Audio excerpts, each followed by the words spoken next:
3, 2, 1. Ladies and gentlemen, welcome to another episode of Small Talk on the Mats. Today is a special episode. It's a Jiu-Jitsu specific episode, and I brought along 3 guests here, wonderful guests. And I'm gonna have each one of them introduce themselves, and then we'll jump into the episode. So I hope you guys enjoy. We'll start here with Gerald. I'm Gerald Rivera. I'm a brown belt under Carlo Santos, under First BJJ. There you go. I don't know if you guys got that, but I'm Gerald Rivera. I'm a brown belt under Carlo Santos, First BJJ Carlson Gracie. Right now under the supervision of Denelson Bichiliari for Autos Jiu-Jitsu here at Albuquerque, New Mexico. I'm Daniel Fabrizio. I usually go by Fabrizio Breezy. I train out of Gracie, Baja, New Mexico. I'm a black belt. I've been training for about 17 years. Nice. I'm Nate Rubio. Been training about 3 years now, I believe, this December. And then I'm a blue belt, and I train at Dark Haven Studio here in Albuquerque. Sweet. All right, cool, guys. So we got the introductions going. We all come from different life journeys and life stories. The reason I wanted to put this episode together is because, well, this is something that I'm going to be doing every now and then. So this is the very first episode. So this is open forum. Usually I do a Q&A format for my guests, but involving multiple guests and being a special episode, I wanted to throw us all in the mix of something we all have a passion for and something that we all love. So it's open forum, guys. So I'm just going to go ahead and kick it off with why we started this journey. This is not about me. It's about you guys today. So pretty much the host. So I'm going to let you guys take it away. Again, we can go down in a row just so we can keep it simple and not mix things up. But yeah, so we'll start off with why we started Jiu-Jitsu Journeys. Very simple, but before we start anything and everything, I just want to give a quick shout out to my sponsors, Official High Speed Warrior and Il Chino's Meals for taking care of your athletes. Man, like the merchandise, the food, and just like the mission statement is what I'm all about and what drives me every day. So I just want to give a quick shout out and thanks to my sponsors. So, yeah, as far as like the jiu-jitsu journey goes, man, like it all started with just like the wanting to do something that everybody's in a sense like not doing. Like back when, before like jiu-jitsu was like cool, right? Back then it was just like like boxing, like MMA. Like people weren't really too much into the scene of like the ground game because the people thought it was like what quote unquote boring, right? So and then now like the way that jiu-jitsu has evolved, right? It's pretty awesome with what went on behind the scenes. And typically I got onto this jiu-jitsu scene because like number one, like it goes with my job description for the military. So I pretty much have to keep a fit to fight posture to pretty much fight tonight. You know what I mean? Like I can't just be in the military and be expected to be upheld to a standard and not be able to fight. So that's primarily the reason why I wanted to get into it. And then like just the overall like lifestyle and like the way that it pretty much, yeah, like the lifestyle and how it's been presented to me. Like here I am 14 years later. So Nice. Legit. Gotcha. Oh, well, for me, it started when I was in the Army. I give a shout out to my boy Eddie Martinez because he's the one that kind of motivated me to start. He was like a high school wrestler, and I grew up in the New York and in the Bronx. I did Taekwondo and stuff or whatever. I ain't gonna lie, I thought I was hot stuff, I met this wrestling dude, Eddie, right? And we were in the field training, and we were just like messing around and see who could like just long story short, Eddie put me on my ass. Yeah. And I was like, I felt defenseless, and I felt like, yeah, I didn't want to ever feel like that again. So I was like, I gotta do something. So he kind of motivated me to start some jiu-jitsu, but it didn't start till I PCS to Hawaii. When I went to Hawaii, I started in this school called Grappling Unlimited that was operated by Egan and Noy. Egan and Noy had a brother, Enson and Noy, and they used to fight in Pride and all this stuff or whatever. But that was my first introduction to jiu-jitsu. I was there for like maybe 2 years out of the 4 years I was in Hawaii because I was always deployed. Yeah. Then I PCS to El Paso, where I was training a little bit under Sean Pretat under, what's his, so many Gracies, the older guy, Helson Gracie. So he was on the Helson Gracie. I learned a few tips from him. Then I stopped doing jiu-jitsu because they were offering wrestling at the Fight House in El Paso. So I was like, I need to learn some wrestling because I remember Eddie, breaking me off back then. And I was like, I need to learn some of this. So after I did maybe 2 years of wrestling, I went back to jiu-jitsu and I started getting into some amateur MMA fights. I'm not gonna toot my horn, but I'm undefeated in amateur MMA 2-0, right? But that's when I was like a spring chicken and I had no injuries or whatever. Yeah. I got out the military, went home. I tried to continue doing jiu-jitsu, but it was in New York City. And the first place I went to check out the Blue Basement. And they were like $500 a month for maybe one time a week. Damn. And if you had this tier system for classes, it was just unaffordable everywhere in New York. Oh, for sure. Everywhere. So I stopped, I went to school, and I moved out here. So once I moved out here, I was working at the prisons, and this Joey Aranda, he put me onto Gracie Barra because that's what he was training at the time. Yeah. So I went there, and I've been training there ever since. Okay. And and now I've been total 17 years training, and I earned my black belt, and it didn't come with its own hardships, with its own injuries or whatever, but I stuck to it. Hell yeah. Awesome. Sweet. I don't got nothing like that. But, no, so I did a little bit of wrestling in high school. I moved here to Albuquerque my sophomore year. So junior year and senior year, I wrestled here in high school. So kind of gave me that stand-up game, and I really enjoyed it. I really loved wrestling. It's kind of the one sport that I was immediately drawn to that I didn't play as a kid, So, and then after that,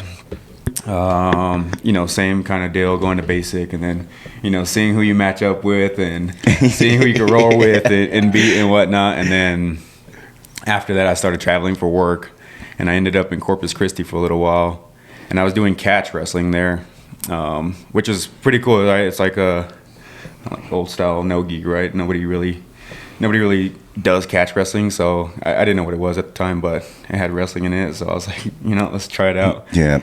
And then I have two brothers that are currently purple belts, and so one day I go back to my hometown, and me and my brother, decide to roll, and he starts putting me in all kinds of leg locks and shit, and it's something I wasn't familiar with. And mind you, he's my older brother, but he's a little bit smaller than me, and me having the mindset, I was like, man, fuck this. I'm not gonna let this little dude put me in all this shit, So so I started training jiu-jitsu under Shembri, Pepe Shembri. He's from I think Carlson Gracie Jr. lineage, old school Brazilian guy. Started training with him in Texas, and then from there, I'm here in Albuquerque today training under Darkhaven. So it's been fun. Cool. All right, man. So that's a good backstory for everyone. So the next thing we'll jump into is, so we all started our journeys one way or another, right? You guys kind of mentioned that. But now, and then a lot of us have different, for the most part, I can say for all of us, it's pretty therapeutic, right? Jiu-jitsu. 1000%. Okay. So what is your guys' mindset jumping into the mats? You've had a long fucking day. Right, you're looking forward to jumping on those mats, whether you get your ass kicked or whether you're folding someone else. It doesn't matter what the consequences of your training with your partners. What's your guys' mindset from the beginning of the day, looking forward to those mats, to actually stepping on those mats and getting your training done? What's your guys' mindset on that? I think having that mindset of having an objective and a goal is is imperative to your training. You can't just go into your, training without having like any kind of like objective and goal, because if you don't, you're just going to be going through the motions. Are you really learning anything? You know what I mean? Like, how are you progressing? So it all goes with that saying, like, failure to plan is planning to fail, right? So whether you know that you're going to get your ass kicked in jiu-jitsu, or like you said, like you know, you're going to fold up some people, then like absolutely make that like your mission, make that like your goal, or like your objective. Like, hey, like the other day we where I was training, I was like, man, like I'm not going to get submitted today. You know what I mean? Or like, because like, man, there's like a plethora of people that are like, a lot bigger than I am, a lot stronger, and, a lot more experienced and everything. So at least having that goal or that objective to not get submitted is something that's, like a small micro goal to the end goal. You know what I mean? And then from there, like you can, all right, like, cool, I didn't get submitted. All right, cool. Let me see like if I can actually submit,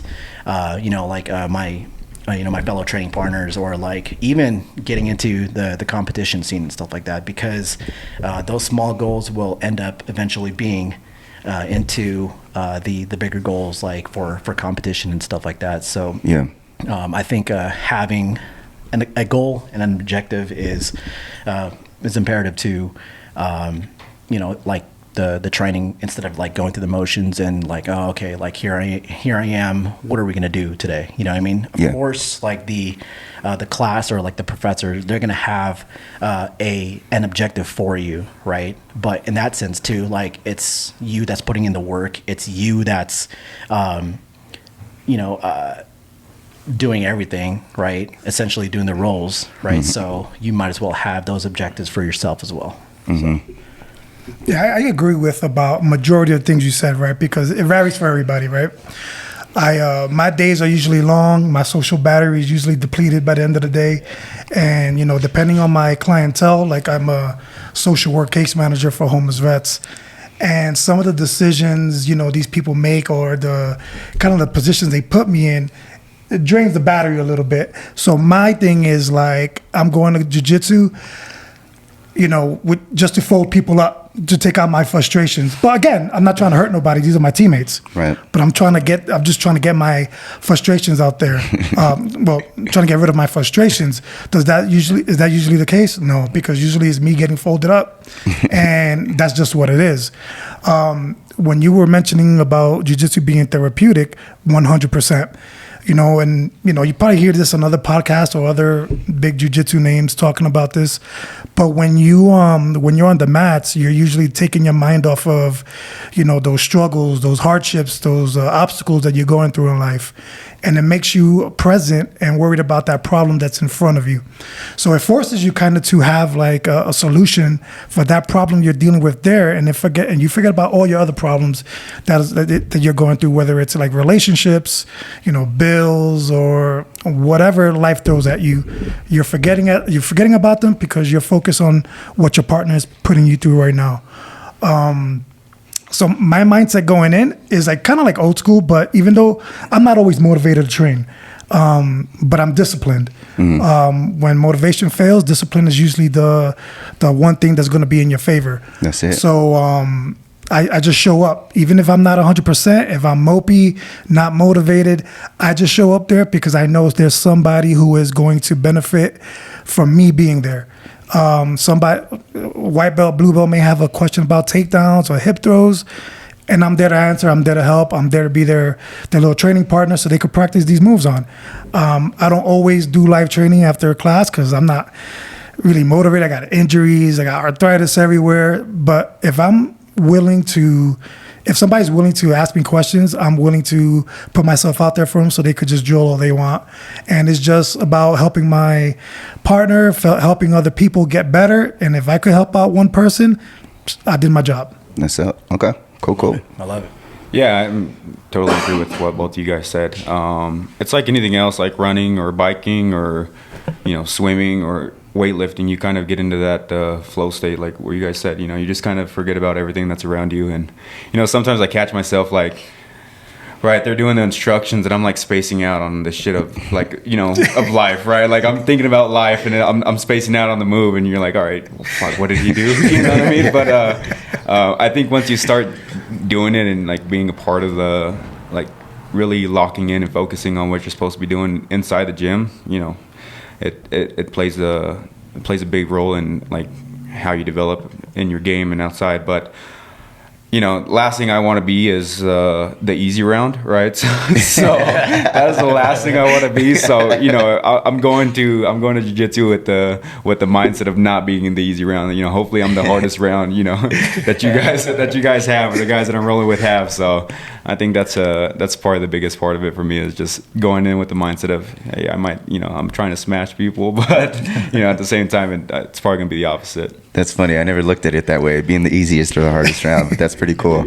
That's a good perspective. So, all right, so let's take it outside of the mats, right? So we all got our own lifestyle. We all do our own hobbies. We all got our own lives to live. But off the mats, obviously, it doesn't stop, right? Because you kind of mentioned it, Jared, like you got to be fit, especially because we've all served, which is crazy. That's totally unintentional, but we're all serving and we all do jiu-jitsu, which is pretty fucking badass.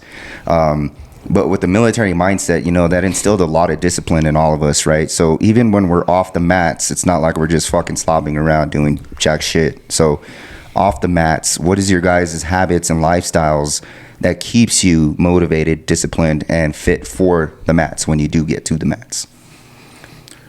I think at a certain point it was for myself, like, you know, wanting to look good, wanting to feel good. But I think now, since I have kids, I have a son and I have a daughter on the way, it's completely for them. You know what I mean? I want them to see that, hey, no matter how busy you are, I appreciate it. No matter how busy you are in life, no matter, you know, how hard your days have been or whatever, like, you can keep going and, you know, you can keep trying to do whatever it is that you might want to do, right? So I think, you know, some people, they're like, hey, jiu-jitsu is, you know, you're too old for that shit. You're too busy for that. But it's like, hey, man, I love doing it. You know, it's something I feel like I'm supposed to be doing, right? And I feel like it's something that my kids can look up to. Same thing with being in shape and have the mentality of, you know, wanting to be the best version of yourself for your kids. So I think that's why I continue doing it today. Okay. Yeah, I don't have a family. I know most of you guys do, right? All of you guys do? No, you good? No. I do. Oh yeah, so I know you all right because you mentioned it. Yeah, I don't have a family, so usually what my normal routine is just I hit the gym after work and I get a quick 45-minute workout. Whatever it is, I'll just go to the gym, lift weights, and then I go hit up the jiu-jitsu. I usually train about 4 days a week. My diet could use improvement, but I usually go to like TikTok. Take all of our diet. Could use improvement. Yeah, I just go to make crock pot meals, something that's easy for the week, and that's all I eat right now. And so far, I lost 15 pounds, so I'm like stoked about it. I'm gonna keep doing it. There you go. But I usually, bro, I have no family. I'm just alone. I'm not lonely. I'm just alone. But that's just my thing, right? Because I isolate. It's mental health issues from like the military and all that stuff with PTSD. Right, so it's just mostly isolating and just hiding in my cave. But like if I'm not training jiu-jitsu or going to the gym, it's video games, meal prepping, or doing laundry. Okay. That's it. You know, I'm just a single dude, just training jits and trolling people on social media, you know, and I talk a lot of shit on social media, but deep down inside, like I help people. I'm a cool person. I'll give the shirt off my back to anybody who needs help. But yeah, my thing is not extravagant. I'm not worried about kids. I'm not worried about girlfriends or whatever. I'm just focused on me, doing my jiu-jitsu, getting my gym routine in, you know, just watching what I eat now because I'm getting older and I gotta like focus on anti-inflammatory diets because old people stuff, right? And that's it. It's just simple as when you're a single dude, you know, like I got, you know, I was like, you Nate, my family's like, what are you doing? And your ears look fucked up. I'm like, yo, but at the same time, like if you need my help and you needed somebody to like watch your back, whatever, I could help you out. Or, if you're getting beat up, don't call me. yeah, you know what I'm saying? But like, you know, I had a baby shower like in December, and everybody's looking at my ears, right? My niece's baby dad's family, and they're all trying to size me up, talking about, oh, I could beat you up or whatever. And I'm just like, nah, I'm pretty sure you can't. But I'm also aware. I mean, just because I know jiu-jitsu doesn't mean I'm exempt from getting my ass whooped. You know what I'm saying? The streets hit different. You know what I mean? Yeah. So I'm not about to put myself on no world star. I'm not about to put myself in no position that's going to embarrass me. Yeah. So I don't even engage. I just be like, maybe you would, and just, let it roll off the shoulder. Mm-hmm. Okay. I'm honestly the same way. I don't exactly have like the commitments, like as far as like for family and everything. So a normal routine would, well, I'm an early bird, so I like to get my day started early. That way, like I just have the rest of the day just to like rest, recuperate, and then save my energy for like the later training at night. So it's mainly just routine and just keeping up with my diet and everything, because like I do feel like I'm getting up there in age as well. And you guys already know how it is, like especially when we're serving and everything, man. Like it takes a toll onto the body, bro. And it's like when you're in, everything's good. As soon as you get out, that's when everything happens. Yeah, absolutely. So I'm starting to feel it. It's important to take care of your body, and like I have to constantly remind myself, like, look, hey, take care of your body. Like make sure you're doing your diet, and make sure you're regularly doing your routine, like as far as like workouts, exercise, and everything. Just even like going for like a walk. You know what I mean? Just get the blood flowing, and having some sort of like activity to get your body going, I feel like is important, especially for jiu-jitsu. Like you just can't be a slob all day, be lazy, and then expect to perform. You know what I mean? So, like as I mentioned, like in previous podcasts, like dude, like it's important to have like a routine. It's important to. It's like a prerequisite to have like your weightlifting and your movement, so that way like you can expect to perform and everything. So okay, yeah, all right, I like it. So we'll jump into competition, right? Competing. I don't know. A lot of people. Some people take it more seriously than others. Obviously, we're not making careers out of it because fuck Life, right? Life, man. But. No, I mean, competing is a whole different level. As I just mentioned, competing at Worlds and stuff like that, it's a whole different ball game. But when you are prepping yourself to compete, what is your guys' mindset on that? Like, does it change the way you eat? Does it change the way you hit weights in the gym? Does it change your habits? Does it change your daily routine? Like when you guys are signing up for a competition, and whether it's 2 weeks out or a month or 2 months out, what do you guys change or keep the same when you're prepping for a competition or competing against someone else? Oh, if I may, right? Because I have two different like philosophies when it comes to like training, because we're training every day. So it's not like we're doing anything special. There's one philosophy, because we're training every day. We're drilling, we're doing live rolls, we're training with people heavier or lighter than us. When I prep for competitions, I never used to cut weight, because I'm like, I'm gonna compete at the weight that I am now. So why should I cut or like gain weight or whatever, right? Yeah. But what's important is having that is drilling cardio. Because there's monsters out there who will just make you tap due to fatigue, So it's making sure that your cardio is adequate, that you're not like just falling out of rounds and tapping due to pressure, and basically getting into those very uncomfortable positions and learning how to work out of them, no matter how hard it is. Even having that big old 280-pound dude lay on you and figuring out how to get out, but just kind of like. Getting rid of that element of surprise when you go into competition, because a guy that you may be facing may not look like he weighs much, but then when he puts that pressure on you, you're like, holy shit, how am I going to get out of this, right? So it's kind of like preparing yourself mentally. Also is having a good support system, right? it's huge, right? Because if you're training, right, and then like your training partners or your professors are not putting time into you, then you're being set up for failure. If they're not taking that time out to correct your positions, to correct your submissions, to correct how you're training, to call you out on your diet, basically holding you accountable. If you don't have that support system from your I want to say leadership, or from the people who you're looking up to, the brown belts, the black belts, if they're not coaching you on how to do these things correctly, they're setting you up for failure. You know, and that also could be a mind fuck when you're actually there in competition. I had an experience one time where I had a coach just sit there and say nothing. Oh, wow. You know what I'm saying? Like, I don't know, like, can you, like, I'm dying here, you know what I'm saying? I'm gonna bottom out. Sees that you're in a bad position. Yeah, and he's it's just there looking at you like, I might not listen to you, but just yell something out. yeah, you know what I'm saying? Because that's another thing, right? Because are you a good listener, right? And it's hard to listen when you're in these difficult positions, right? You're over here fighting for your life, and then you're hearing the crowd going. You got the anxiety that's up to the max, and then you're expected to listen to what your coach is saying. It could be very difficult at times. And are you willing to? Are you able to compartmentalize all these things that are going on in that specific moment? Can you zone out the audience?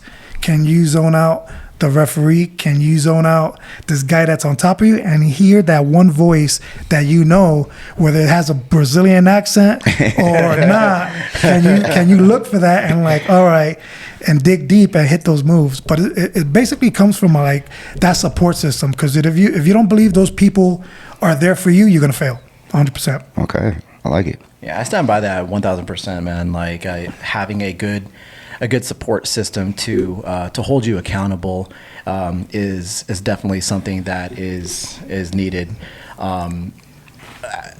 You know, especially like, I don't know, you guys have all served, you know what I mean? Like we go from like place to place to place and everything. And, you know, like you have like you go through like different academies and everything. And like, you know, like, I'm lucky and fortunate to have like that support system for 14 years under Professor Carlisle, you know, to make sure like, hey, are you training? And, you know, like, how's your diet? And, you know, like, how's the competition going and everything? And, you know, like one or two crack jokes at me and stuff like that, you know what I mean? Like, having that support system, I 1,000% stand by, you know, like, and, you know, like, it makes you want to just keep going, right? It makes you want to keep going further, and like, it just wants you to, you know, further and like, better develop your game and everything. So it just gives you that motivation, inspiration. So Cool. Yeah, I think for me, I mean, like you said, I already train on a daily basis. I already do the right things, you know, consistently. Yeah. So that there isn't much change to that. I think for me, it's mainly the mindset of, I know my game, I know what I'm gonna go in there and do, and you know, maybe having the move, the oh shit moves, like, hey, if this doesn't work, then I'm gonna fall back on this. But like, I think for me, and especially, I didn't compete too much this last year. I did 3 individual fights, but the mindset in those was just, hey, I know I'm a wrestler, I know I play top. That's what I'm gonna go in there and try to do, right? Right. You know, like, so I think that was probably the biggest part, because it was like every week, this is my game, this is what I need to practice, this is my game, this is how I need to get there. You know what I mean? So that's mainly for me what my mindset is when I go into competition. All right, for sure. Because like, just in general, right? Because you got to have your plan Bs, your contingency plans, right? So it's like, if you have this move that, you know, that you're good at, you know, what happens when you're not good at it, when it fails? Do you have that plan B to follow up? That's the old shit right there. So that's the shit you got to do when you're training with your partners as an individual, right? Is like, you know, let me see how I do with these white belts and see if I can hit these moves. All right, you got that move down packed with the white belts. Now it's like, let me see if I can hit it with the blue and purple. Yeah. Right? And then it's like, all right, let me see if I could hit it on this black belt or whatever. Yeah. Yo, I got caught by submissions by these kids working lapel guards and all this crazy nonsense, right? And I get caught all the time. And I'm like, what the fuck, right? Yeah. So it's, you know, did I learn something from it? Absolutely. And I'm sure they learned something from it too. But just being like, that points out holes in my defenses, right? Because it tells me I just can't just rely on my size, right? Because these are the youngins they know how I roll. I'm very more of a pressure gamer, right? And It's my game. like it's just pressure. But it's also is like, I'm also aware of my shortcomings and what I need work on. Do I want to work on those shortcomings as much time as I put in right now? No. Absolutely. Right? But it's necessary if I want to improve in the like higher levels. Yeah. And, because any one of you guys, everyone here probably has something that'll work against me, right? And I just have to be like mindful of it and work on those things as an individual, right? But those are my things. I can't put that on my support system. It's just having those individual moves for yourself that'll like, get you out of bad spots, Yeah. That was actually my next question. That's funny. It was a good transition. So how important do you think it is to train your weaknesses rather than your strengths? Because like you guys said it, you guys are pressure, right? Top game, wrestling background, etc. Like, you're fucking good at that shit. But how often and how important is it for you to train stuff that you're not good at? And how often would you train it? Every day. Yeah. I would say every day, especially on the white belts. If you got anything like that's shortcoming or whatever, any of your shortcomings, right? Because they tell me my guard game sucks. I tell you right now, in the guard, I got like 3 go-to moves. Other than that, I don't do no lasso. I don't do Spider guard. Nah. My shit's just straightforward, right? Right, just straight sweeps or reversals. But if I see something like all my good shit, I'm working on the black belts or brown belts. Like that's what I'm working on. All the stuff that are all my shortcomings, I'm playing guard more with the white belts and blue belts and working on that way. Because my go-to moves are already like tippy top. They usually work on most people, so I'm good with that. But I'm like talking about lasso. I guarantee will not work on anybody sitting next to me. I guarantee y'all pass and y'all get whatever. And I'm aware of these things, right? Yeah. So it's very important to drill with these like white belts, because you'd be surprised like what your shortcomings are when these guys are not giving you the pressure necessary for you to pull off these moves. You'd be like, hey, I need a little bit more pressure here so I could like invert and then whatever you do from the guard, right? Because I don't play it. So it's daily basis. Just work on a white belt, work on a move. And my thing, even though I'm a black belt, whatever, I don't do black belt shit. I focus on fundamentals. The fundamentals are what keeps me like grounded. Yeah. And you can't do black belt high speed moves if your fundamentals are fucked up. Yeah. I agree. That's sure. It. Just focus on the fundamentals. Fundamentals and the basics are what wins. Yeah. And, I feel the same. I feel that's the way that I train. And like as far as like the shortcomings come, it goes outside of the mats too, right? Because like you could be good at like a certain drill or a certain move and stuff like that, but yet again, like if you're not taking care of your body, if you're not rested, if you're not like dialing in on your nutrition, right, then that's another shortfall, right? So I think that dialing in on your nutrition and having your workouts and like doing your strength and conditioning is also something that goes hand in hand with like like your jiu-jitsu and everything. So I also work on my shortfalls also every day. Aside from the class objectives and everything, like I'll get myself in these positions and just roll with the white belts, the blue belts, and like try to gain a good perspective because everybody has something to bring to the table, and I think it's a unique perspective that everybody brings in, right? So it's definitely a fun thing to kind of like have and like work on as well. We're always going to have shortfalls, right? We're always going to have those shortfalls, especially with different peoples and especially with different types of game and everything. So again, like we can work on our downfalls and our shortfalls. However, right, we also need to work on it outside of outside of the mats, i.e. our strength and conditioning, is because, man, again, we could do 1,000 different moves, right? But yet again, like 1,000 different moves can only turn into like, 5 moves, right? And it's just like, damn, I'm already tired. You know what I mean? So, how do you lock in with the whole diet thing? Like, cause I agree 100% that, you got to have that physical fitness and hit the weights and all that. But like, if your nutrition ain't there, right, your body's not operating at its full potential.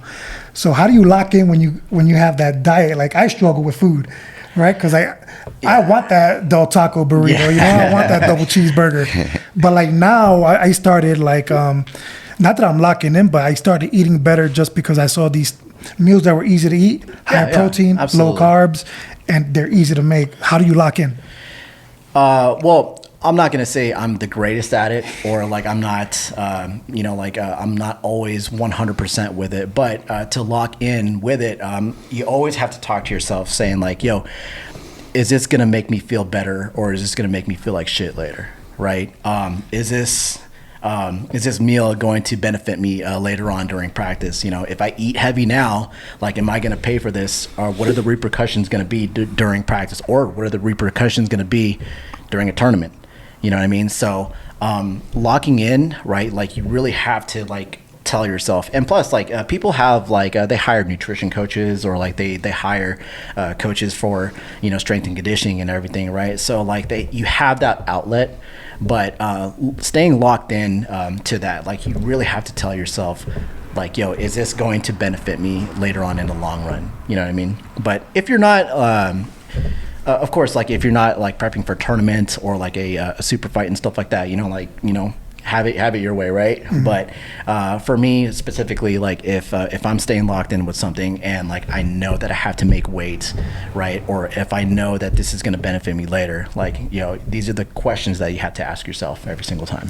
That's where that discipline comes in. That's where I'm lacking. Like, I may show up every day, but man, my diet sucks. But yeah, I think what helped me more with my diet is so right now I'm training for Ironman 70.3, right, a triathlon. Nice. So run, biking, and swimming, and like running long distance and then like biking, and like your body uses so many carbs and uses so much energy that if you fuck that up prior to, you're gonna break down, you're gonna cramp, you're gonna like exactly. You can't breathe the same, your heart rate's gonna be through the roof. So like that has helped me with kind of jiu-jitsu, because like I know more how I'm more comfortable with how my body feels, so like it's like you really don't get it that often in jiu-jitsu, right?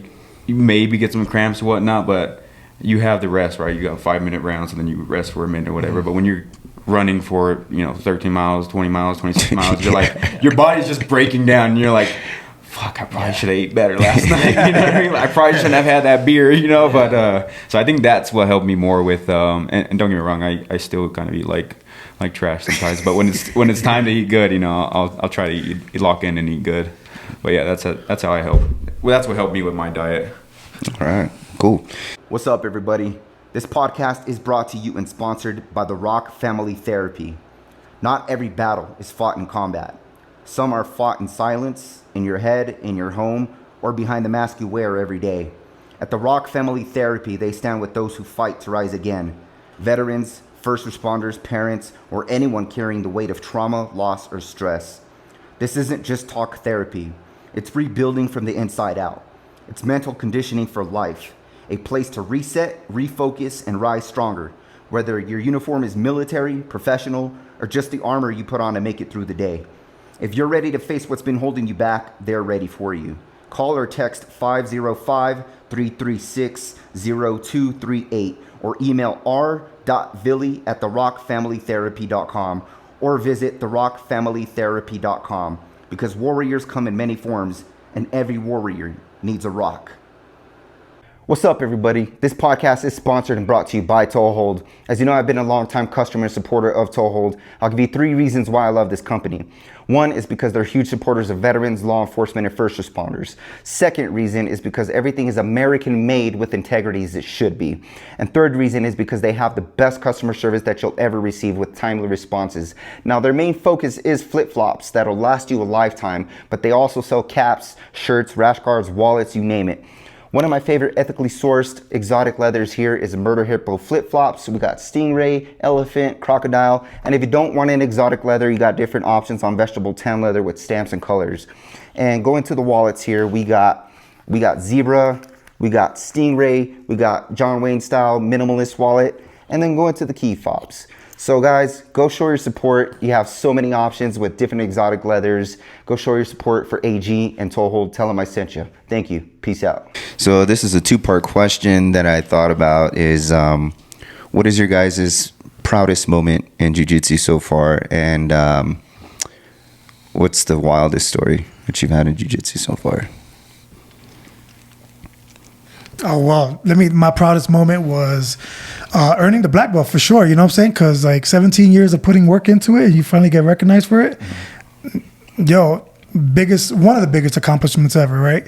And yeah, Dan, that was like, yeah, it's a lot of work, bro. And all the people who invest in time into me and shit like that, it's like I can name off a lot of people. Wes King, Justin Gonzalez in El Paso and Grand Jiu-Jitsu, Mando Hernandez over there in Chuco Town, in Zen Jiu-Jitsu. A bunch of dudes, bro, because a lot of it flourished in El Paso, right? So it's like, it's not a me accomplishment, right? Because there was people who were involved in developing me, you know, people who invested time into me with their knowledge, and, you know, just earning that belt is a representation and accumulation of their teachings put onto me, and then me putting it on display. You know, so yeah, I get emotional thinking about it because of all the people and shit. You know, so it's like, you know, you look back at that journey. It's like watching all 5 Rocky movies. You know what I mean?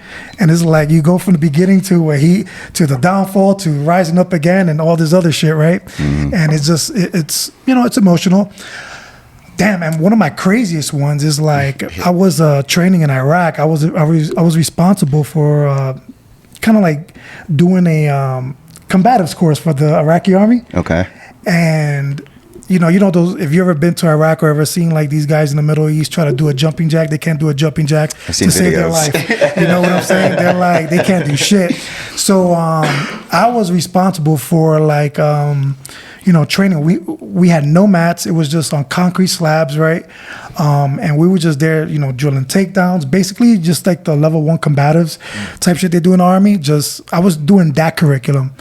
And when they went to display it in front of like their commanders for the Iraqi army, I was surprised that they made me look good.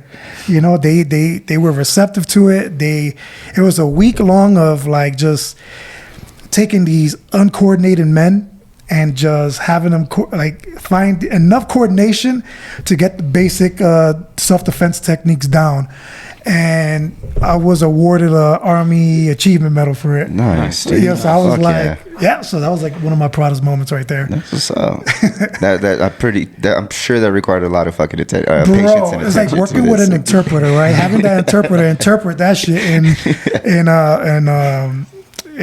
in their language, and it was just like long days and a lot of corrections and like me trying not to lose my shit. But it's like, yo, hold up, you know, like these guys are learning. They're just like any other white belt. The only thing is there's a language barrier. So, and they're like, coordination stinks. So it's like, you know, it was like a lot of hard work, but at the end of the day, they pulled it through, and then that spoke volumes to how I am as a teacher, and it tested me, you know, made me learn things about myself, you know, about patience and just like being more confident in my abilities. That's what's up. You know? That's cool. Nice. I don't have any. I don't have like just a proud moment. I always have proud moments, especially those that have started after me, to where they ascend the rankings over me now. You know what I mean? To help instill like the basics and like just like the roots and the philosophy of jiu-jitsu. And then now like these guys are black belts, you know, 2-stripe black belts over me and stuff like that. And, you know, like there's nothing more satisfying as like a teacher or like someone that has instilled the roots, and then to see them progress like as students and peers. To me, that's a very satisfying and it's a very proud moment, because man, like you know, just like a peer and like a friend, I want to see everybody just succeed, not only just like on the mats, but like off the mats. You know, like you see the kind of people that they develop into, you see the kind of people that they are, and like who they were before, right? So to me, that's there's many proud moments, and you know, like I'll never forget these moments, because you know, like it's just like, dang, you know, like we started together, or you know what, this person started after me, and then dang, you know, like they're a lot more experienced now, and you know, like, hey, you know, like I can learn from these people, you know, like these people are they're great people, you know. And as far as any kind of crazy stories, man, like I don't know, I don't really have anything crazy, but what I do remember from my professors, Professor Suyan, Professor Carlao, and Professor Marcelo Mota over at Prime, man, like every time after a tournament, you know what I mean, like you're exhausted and it's just like, man, like you want to eat and everything. These guys were just so disgusted with how much I ate. You know what I mean? These guys were just like, oh my God.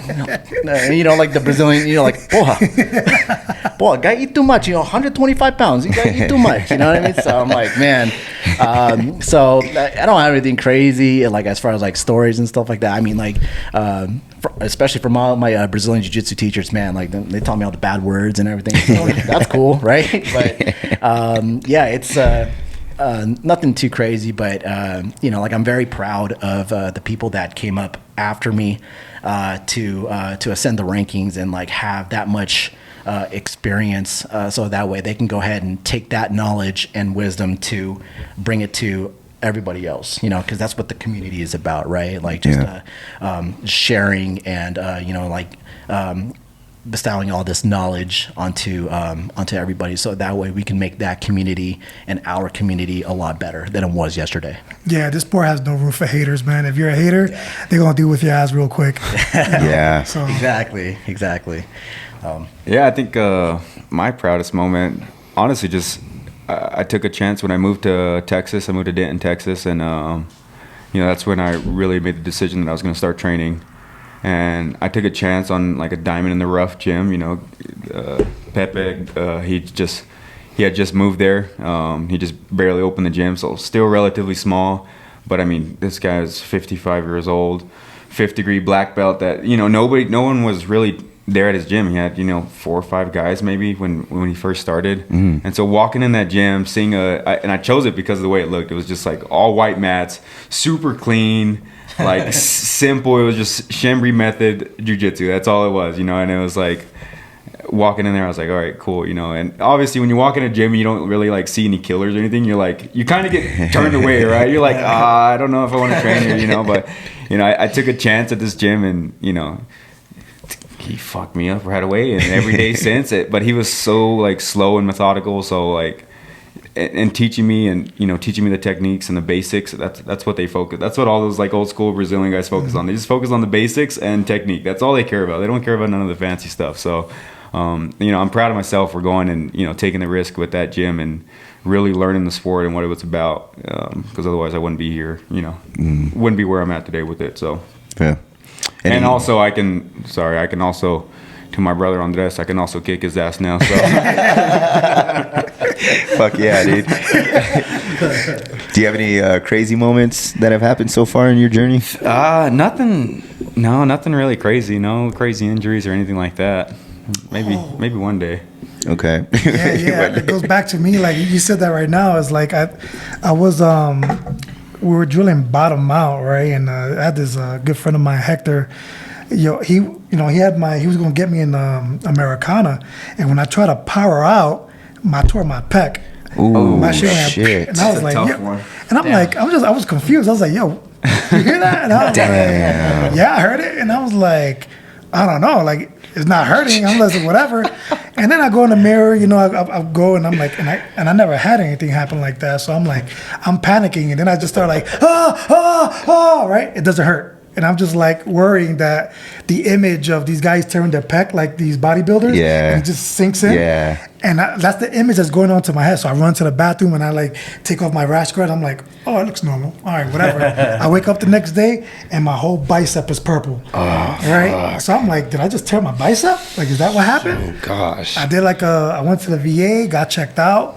And then they told me that like there was like a 1 to 3 centimeter tear in my pec, and then I got surgery like a month later or whatever. Damn. But I was like, oh, so now I got that weird titty or whatever, like that divot that's at the end. So I'm just like, man, fuck it, But I still give like my boy Hector shit because of it. But it's like, to be honest, I feel like I'm stronger in that bitch now. I mean, there's some like I feel it a little bit, when the weather changes and shit. But like, yeah, that was like the worst injury I've sustained in jiu-jitsu. Damn. I think in terms of injuries, the worst thing is like when you're not really doing anything or going hard and you get hurt, right? Like, That's what happened. Yeah, it's I was just trying to escape and this shit went back. like 2 years ago, I went to go sit up or something. Someone was on top of me. I went to go push him off or whatever. And this rib right here, it popped out of place. And I still deal with it to this day. And I'm like, what the fuck? I wasn't even doing that. And I was just, But none of y'all ever had like any like injuries, however minor, like nothing? Like, cause like I had this thumb go all the way back. This middle finger is just jacked up because of freaking like some guy tried to catch me in a wrist lock. Yeah. But then I was like, I jammed my finger and then like it stayed permanent that way. And my knuckles all fucked up. Look at this. Yeah. Like I got all this shit going on. Like it comes with that wear and tear. But for some reason with me, it's just like, it's just like on action, the luck of the what I mean? draw. Like, yeah, it's just like my fingers are twisted. So it's like that Kurt Osiander. Oh, That's yeah. how my hands look like right now. Like they're just jacked the hell up. Damn. Injuries, I don't know. Like, so I'm Filipino and Pacific Islander, right? So like I'm like, all right, cool. I thought I had like some sort of like gout, right? And I was wondering like why my ankles were like and my feet were just so inflamed at times. There was times where like even where I couldn't even train for like a month or two because like it was just so hard to work. It was really like hindering like my performance like even at work, right? So obviously got it checked out and I've just been diagnosed with rheumatoid arthritis. Same That's shit. what I have. Same right So here. I was like, damn. Like, why does my body hurt so much? And I was just like, my That's a dialect's daily basis, relatively right? A daily basis, like your body hurting, yeah, fatigue and all absolutely. that, bro. It's hard to overcome. Bro. Bro. I was like, dang. My diet's relatively okay, and we looked at my my levels, like as far as like uric acid and stuff like that. It's not even elevated. They're normal, and we looked at it. We went through the blood work and everything, and I've been diagnosed with rheumatoid arthritis. Yeah, So I'm look like, at us man. geriatric folks over here. Fuck. So it's only a matter of time. So that's why like it's important for me to take care of my body and everything because shoot, you know what I mean? Like arthritis ain't no joke. Yo, that's why I was like trying to eat better. That's what I'm saying. How do you lock in? Because like I do want to eat like shit. That's my favorite thing to do. Yeah. But it's like for longevity, it ain't good. So it's as far as like injury goes, like we're gonna get our injuries, like popped knees, ankles, like even like the fingers and everything. But like as far as like long-term injuries and stuff like that, I'm like, damn, I gotta now have another battle ahead of me, which is like the arthritis. And I'm like, it's just like, okay, what's the way forward with it now? So it's another obstacle in front of me. So. Has that changed how you like recover? Like I know Alejandro, he has like an ice bath, or some people do a lot of sauna. I do a lot of sauna personally. But I'm glad that you asked that, and yes, it has put a different perspective and like a way for me to recover now because like shit, like you remember when we were like 21, 19 years old, right? Like we could just get out of bed and just like start fucking rolling, going right? on a fucking 6 mile run, going on a 6 mile run. But now it's like shit, like now I gotta fucking stretch, or like I gotta have what's that called, like a quote unquote recovery day, right? Yeah. Where like I got an ice bath, or like I gotta go into the sauna and stuff like that just to get like blood flow better. You know what I mean? So I do have like a regimen, like as far like being incorporated now into my recovery, because like now I gotta do more ice bath, I gotta rub the fucking Tiger Balm. You know what I mean? So, Biofreeze is good too. Biofreeze, yes, sir. right? And like keep that shit in my back pocket. So it does put like not a hindrance, but like it's something added now into recovery and everything. So yeah, I bought I'm going to the VA for physical therapy for my feet or whatever. But they have one of those like stretchy boards that that go at an angle and you stretch out your ankles for that mobility. Yeah. So I bought me one because I saw one on TikTok, right? $20. But I'm taking stretching a little bit more seriously because like bro, I'm like losing mobility, and if I don't stretch, I'm gonna be hurting for class. That's another thing of like taking care of your body, right? Is making sure you stretch. Yeah. I'm stretching out my groin, my lower back, my legs, my quads, my hamstrings, my calves. Yeah. And I'm working on mobility every day. So even I take that little platform to work, and if I'm like sitting down for too long, I'll go on that and do like a little 5-minute little routine on that little stretchy thing and just stretch, or do like some little drills for 5 minutes and then go back to doing work. But it's like it's taking that time out, and as I get older, it's just taking care of that body. As we get older, is no joke, because you're active now, so when you get out, all that shit's gonna creep up on you. You got the arthritis now. It could get worse later. Yeah. I hope it doesn't, but it's always a possibility. So it's taking care of that body. Work out. I'm guilty of it. I skip warm-ups when we train. But I'm coming from the gym, so I think I'm a little warmed up or whatever. But it's still, those warm-ups go through, the crucial necessary movements you need to start class. Because bench pressing ain't going to help your legs, moving for if you're working like guard work or your mobility. So it's it's good for strength training and for your body in general. But for the sport, it ain't good, So you just gotta make sure you get those warm-ups in. Make sure you get that mobility drills in, and don't be scared of them, you know what I mean? Because now I realize how important that is. So my first injury was like 4 months in as a white belt, and this, I'm not gonna say his name out of respect for my gym, but he was a purple belt at the time, and this is where I learned to tap fast too. Now, given a purple belt's not supposed to be doing heel hooks on a fucking white belt, but they're not. Who said? That's valid. I'll take that. So I fucking got heel hooked like 4 months in training, and I heard a pop, and it felt good, like I was walking on it, but then the next day I woke up. Because adrenaline went down. I woke up and that shit was swollen, and I had a fucking 5-mile ruck that day, so that wasn't fun. So, that's where I learned to tap quick too. So, bro, but there should at least be some common courtesy, right? Because it's not common, right? This courtesy stuff or whatever. Because you got people who are just dicks on the mats. But it's like, bro, can I work on some leg locks? Just one simple question. Right. So at least you could be prepared that this is what this guy's going to do to you. This guy was notorious for injuring training partners. You know what I'm saying? So do you guys avoid those type of guys in the gym, right? Like there's people like in the gym, like you're like, if I'm gonna get hurt today, it's gonna be because I'm rolling with this fucking guy. You know what I mean? Do you guys avoid those guys? Or for me, no, because again, there's people that bring different things to perspective to the table, right? However, establishing that line of communication with each other, like, look, hey, I got fucked up ankles, you know what I mean? Like, maybe not go for my ankles and stuff like that, or like, hey, like, I'm going through this right now, like, I can't really move my left shoulder or whatever. Then, establishing that line of communication, is probably key. But 9 times out of 10, right, they're probably gonna forget, right? So, like, just like what Alex said, right, like, just tap early, tap often, maybe, you know what I mean?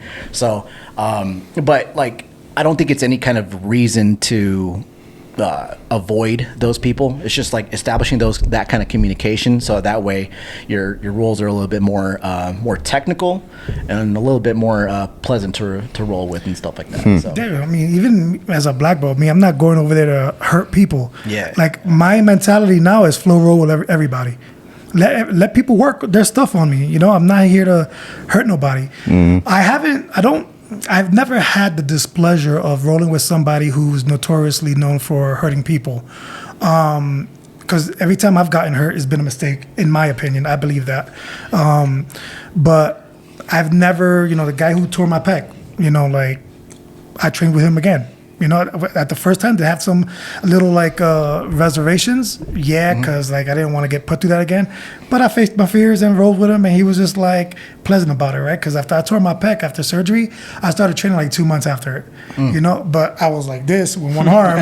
But I wanted to get back in it, but I wasn't there to fuck nobody up. I was just there just to get my rolls in and see how I could do with one arm. Yeah. You know, and establishing communication. You know, like letting him know it takes nothing to be like, hey, bro, can I work on heel hooks with you or whatever? Like, sure, but take it easy. You know what I mean? Like, don't rip it. Yeah, let's flow roll into it. You know, like that easy. But like, I don't know, like the times that I've experienced a guy trying to hurt people, I think my gym has done good with like keeping them in check. Yeah, I think that's a big part of it is what gym you're training at and how they regulate that shit. Yeah, because like I think like, and that's the thing though, right? Because a lot of people that we train with, right? There's a lot of sensitive people. So if you try to correct the behavior, they get offended by it. And a lot of egotistical guys out there too. Yeah, that's what it is. Ego. Yeah, but it's nothing like about you or your behavior. It's just like, yo, can you please not hurt me? That's all I'm asking. But it comes down to like if somebody's geese stink. You know, there was like somebody I was training with who smelled like vinegar all the time. But that was just because they were like doing something like for their body, like the way they were, they had a holistic diet or whatever, and it just happens that they smell like vinegar all the time. Not that they were dirty, but still, like you gotta be mindful of other people that you train with, and if you don't communicate, like me, I have my words usually come out harsh, right? Because I usually have no filter and I'm very straightforward, and I have trouble with my tone and how I say things. So I usually have to go to somebody else and be like, hey, can you let this person know that, they stink? Because if I say, I'm going to be like, yo, you stink and you need to wash your gi or wash better. And I don't want nobody to be offended. I don't want nobody to look at me like I'm an asshole. But I do want to be as forthcoming and upfront as possible so that way there's no miscommunication, So it's like, just communicate. Don't hurt people, and if you're in a leadership position at a gym, look out for these people and make sure they're like in your case, right? Like, did they know this guy was like a headhunter? The incident. No. Supposedly and allegedly he was from a Gracie Baja too. Damn, making me look bad. Jesus. You know what? So we don't know. I don't know the full story behind it. We kind of dug into it. He was a criminal, like a lifelong criminal, gym hopping. And the last gym, I'm not saying he's from Gracie Baja, but the last gym he was at was a Gracie Baja. So he must have just been a gym hopper, probably. And I guess he was known to have pulled that stunt somewhere else. So yeah, you got to watch out for those guys too, though. But it's like, at a fault of nobody's, it was just because I know a lot of gyms do background checks and for their students, coaches, etc. But sometimes they're just gonna have that one dude that just fucking flips a switch, that goes anywhere. So because I think the leadership has the responsibility to kind of like oversee like how their students are rolling, right? And you want to be like, if there's like males going with females, you want to ensure that the male is like, hey, take it easy, roll proportional, you know what I mean? That would not be a weirdo. That too. But also when I roll with the ladies, it's also, hey, is there anything that you're not comfortable with, or that, because there's some ladies that I've rolled with, either at this academy or others that as soon as I got top mount, triggers the hell out of them. Right, yeah. So it also helps to communicate like, hey, is there anything or any positions that you're not comfortable working in, so that way I could avoid. And I'm always mindful, like, because in this day and age, you don't know, what a person's going through. I'm very meticulous in where, like, hand placement. If I'm rolling with ladies or other dudes, hand placement. It's like they're like, if I know I have to, like, hug a hip or something with an underhook, I'm not holding it for too long. It's just, that's it. Right. but I'm just keeping myself safe so I can keep my partner safe. Yeah. So it's kind of like, you know, you got to be mindful of a lot of shit as you get older. When you're, not as you get older, but as you've been training for a while, you know, you got to like kind of like look out for people and, you know, see like, you know, because again with the ladies, right? Some positions trigger some of them. Yeah. Right. When I was working at APD at the academy, there was a recruit, you know, that they told us, hey, you know, take it easy on her. So if we were doing like side control drills, but I'll be on my hands and knees instead of like chest to chest pressure. Right. You know, just so she could be able to, you know, work out of it. Because the moment that you put that chest to chest pressure, she's losing her shit and threatening to quit. You know what I mean? So it's like, you know, be mindful and respect people's boundaries. That's what a good training partner does, yeah. Yeah. So, would you guys feel like you have anything to mention as we wrap it up? Anything that you guys feel like you want to talk about, throw out, something we didn't talk about or mention here?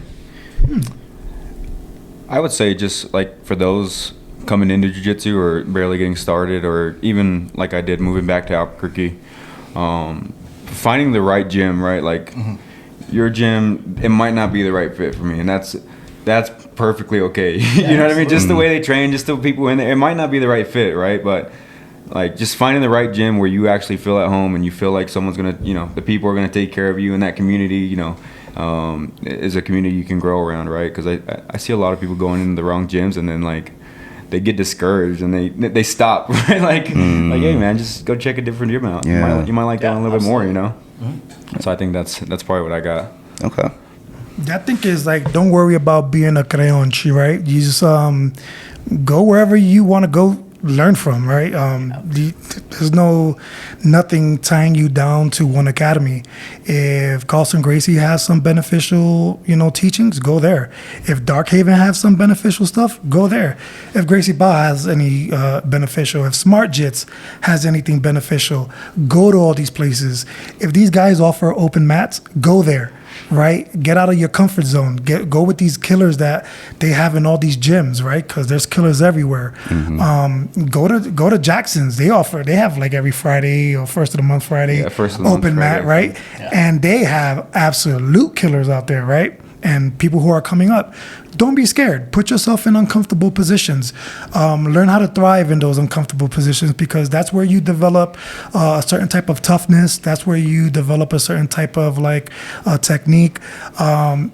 And you got people who know jiu-jitsu all over this place. You know how many connections I built with like people who practice jiu-jitsu on a daily basis. I know electricians, plumbers, attorneys, business owners, and we all help each other out in some way, shape, or form off the mats, right? It's building connections, networking, right? When Professor Souza was starting out here in the malls or whatever before COVID, he used to do tournaments out here, right? And I was a huge supporter of these tournaments. I would help set up, break down, and all this. And I was like, yo, when's the next one, right? They were doing good for a while. Then COVID starts, you know, and whatever happened with their business model or whatever, they stopped doing it. I don't know if it was feasible or not, but I miss that shit, right? I miss the community coming together, supporting one another, but the gyms are so tribal now. Right, it's like you can't go over there to teach, you can't go over there to learn or whatever. And it's like, who says? Right? Like, as long as I'm paying my dues, I can go wherever the fuck I want. You know what I'm saying? Now, if you're a student and you're just gym hopping and not giving the respect where it's due, or you know, paying your dues or whatever, and just freeloading, then that's fucked up. But if you got your dues to one school, whatever, and that's your home, right? But you want to learn from other people as well, yo, by all means, practice that, but don't forget where you came from. Okay. Yeah, I think cross training is super important, and if your gym doesn't allow you to cross train, then you know it's kind of tough. But you know, that's why I like Darkhaven, is because on Saturdays the open mats we get a ton of different guys. We get guys from Jackson's, guys that, you know, it's mainly no gi, right? So that's I want to get into more gi, which I was thinking about maybe Autos, because I've seen Autos is pretty good, but good people too. But yeah, I think you know, that's what I like about Darkhaven, is we get so many guys coming in, you know, with no gi that are getting ready for a fight, MMA guys that are getting ready for a fight, and it's super fun to train with all these different people. When I was in Texas, I was in the Dallas area. They have double five. I don't know if you know, you know the double five gyms out there. But it was super sick because like there's 4 different double five gyms around the area. So Thursday there was an open mat. Yeah. Friday there was an open mat at a different gym. Saturday and then Sunday. Nice. So you could hit 4 open mats in a week and train with 60 to 100 different people. You know, so that was always super cool. And I think now in Albuquerque it's getting more like that with a lot more open mats. Okay. Yeah.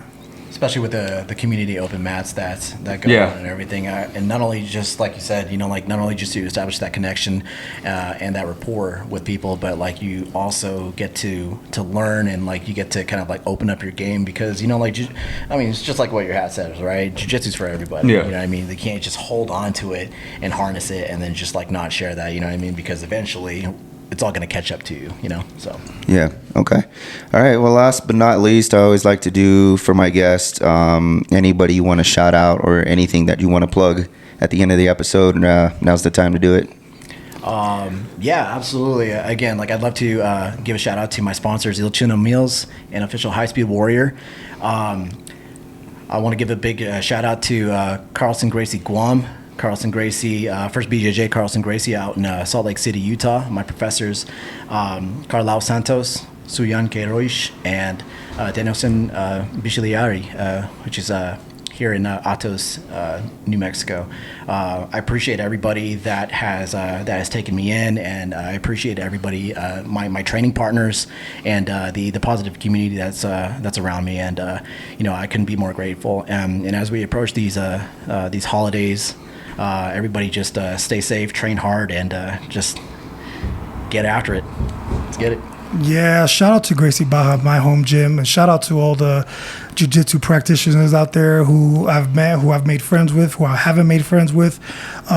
These 3 individuals right here are new friends to me now.